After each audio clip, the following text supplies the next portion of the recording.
Hello বন্ধুরা, welcome back to my Rina Ganguly kitchen. আমার চ্যানেলে তোমাদের সবাইকে অনেক অনেক স্বাগত। বাঙালির প্রিয় কাতলা মাছের ভাপা আজ আমি বানাবো। চলো দেখাই কী কী নিয়েছি।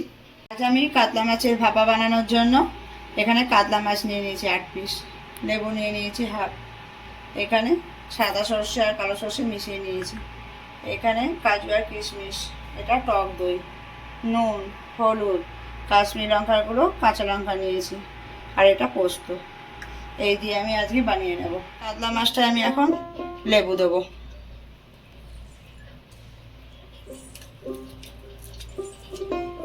এবারে আমি নুন দেব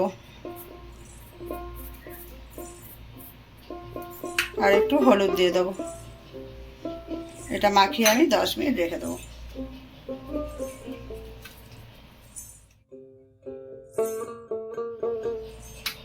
আমি একটা মিক্সিং বোল নিয়ে নিয়েছি, এর মধ্যে সর্ষে যেটা দেখিয়েছিলাম সেটা ঢালবো,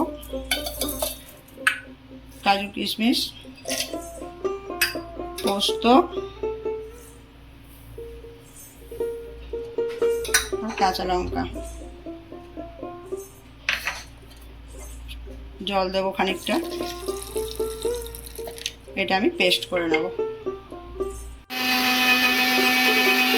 আমার পেস্টটা এখানে তৈরি হয়ে গেছে। এটা আমার মাছগুলো ম্যারিনেট করা হয়ে গেছে। আমি এখানে একটা এরকম টিফিন কারি নিয়ে নিয়েছি, এতে আমি মাছগুলো এক এক করে সাজিয়ে নেব। এর মধ্যে আমি যেটা পেস্ট করে রেখেছিলাম সেটা ঢেলে দেবো।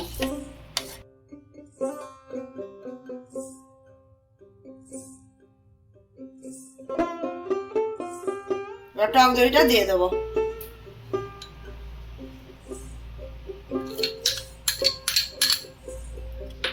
কাশ্মীরি লঙ্কার গুঁড়োটা দিয়ে দেবো।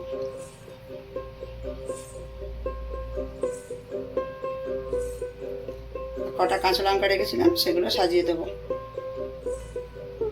এবার এর মধ্যে দেবো সর্ষের তেল।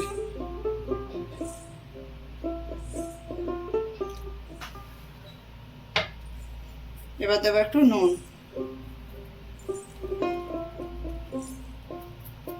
এখানে আমি কড়াই জল বসিয়ে জলটা গরম করে নিয়েছি, এটা একটু নেড়ে নেব।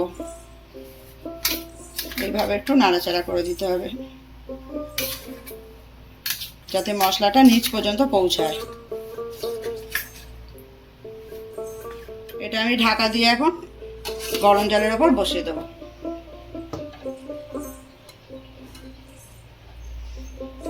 এটা আমি চাপা দিয়ে দেবো ওপর দিয়ে, দিয়ে আধ ঘন্টা রেখে দেবো এইভাবে।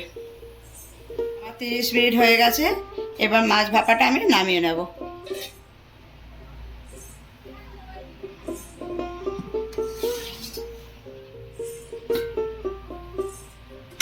এই হয়ে গেছে আমার মাছ ভাপা।